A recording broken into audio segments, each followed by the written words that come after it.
Sens s'est déroulé au soir du lundi 6 mars, le tirage au sort de la 24e édition du tournoi sans frontières.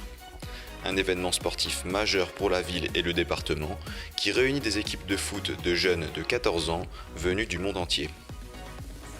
Historiquement, le tournoi, il a vu le jour. En fait, on était quelques dirigeants, avec Yannick Lepeu notamment, à se dire que c'était quand même pas possible que nos gamins, à l'époque, c'était le club des Chaillons, soient invités nulle part. Et donc, on s'est dit, plutôt que de gueuler, pardonnez-moi l'expression, et de dire que personne ne les invite, nous, on va inviter tout le monde, comme ça, nos enfants auront un super tournoi. On a envoyé des lettres au club pro, la suite de l'histoire, tout le monde la connaît à Sens. C'est que le club pro, on dit oui et qu'on s'est retrouvé avec le vertige d'organiser ce tournoi-là. Et puis aujourd'hui, c'est une date qui compte dans la vie locale. Réunissant annuellement des grands noms du football mondial, le TSF réussit encore cette année à proposer un programme de qualité avec de nouveaux clubs qui participeront pour la première fois au tournoi. Alors, le TSF, c'est devenu un tournoi d'habitués parce que depuis des années, on a les meilleures équipes qui viennent. Je pense au PSG, je pense à Lyon, la Juventus l'année dernière, on les a réinvités, donc c'est pas nouveau. Cela dit, il y a des nouveautés sur ce tournoi. Il y a West Ham qui vient, c'est un club londonien où joue Dimitri Payet, c'est un bon club. C'est une super académie de foot, on devrait se régaler. On a Anhui qui est un club chinois. Là aussi, c'est la première fois qu'on a une équipe chinoise. On va voir ce que donne ce football. On a hâte de voir. Et puis, on a des Slovaques de Dadunasca. Et après, il y a beaucoup d'équipes qui sont déjà venues au TSF, mais qui sont solides, réputées et que le public sénonais a envie de revoir. C'est un impact sportif très médiatisé maintenant, qui va au-delà, bien sûr, de la ville et du département. Maintenant, ce n'est plus le TSF qui demande à ce que les équipes viennent à Sens. Et c'est les équipes eux-mêmes qui demandent à venir jouer sur le tournoi sans frontières de Sens. Vos 3 favoris à l'édition de cette année?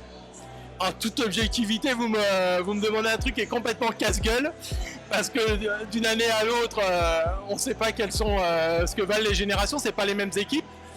Bon, allez, je vais jouer la carte de l'assurance. Lyon est toujours dans le dernier carré, donc je pense qu'ils seront là. Nantes s'est relevé et à un bon niveau, ils seront là. Bordeaux sera pas loin non plus. Et puis la Juventus de Turin, fabuleux la Juventus de Turin l'année dernière.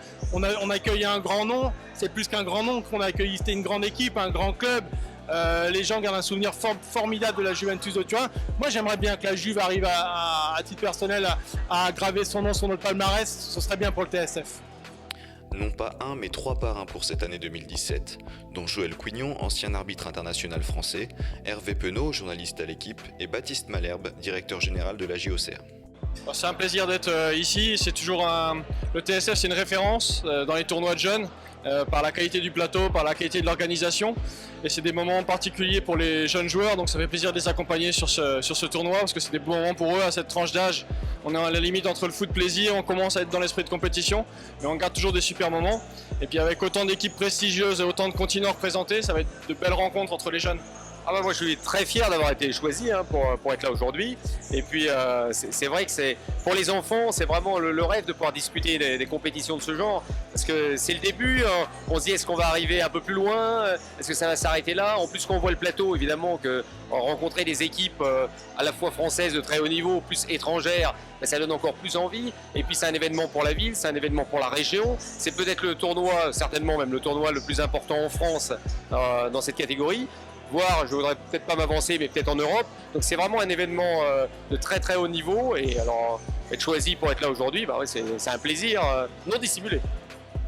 Une équipe dite du Grand Sénonais, constituée des meilleurs jeunes joueurs de Sens et ses environs, créée spécialement pour l'occasion, ira défier les grands noms déjà présents dans le tournoi. Beaucoup de gamins à Sens aimeraient faire ce tournoi, ils sont 17 à le faire. Donc j'espère que cette chance-là, ils vont en avoir conscience. Et puis qu'ils donneront tout ce qu'ils ont, qui joueront du mieux qu'ils peuvent, qui seront respectueux des bénévoles qui se donnent beaucoup de mal pour organiser ce tournoi, mais ça je me fais pas de mouron pour ça, ce sera le cas.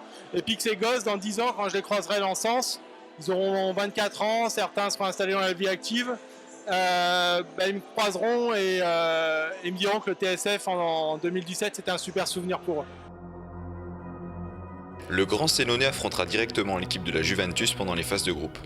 Dans le groupe B, la GA jouera contre Marseille, Toulouse et Genk, tandis que le groupe D accueillera de gros clubs formateurs comme Lyon, Metz et West Ham.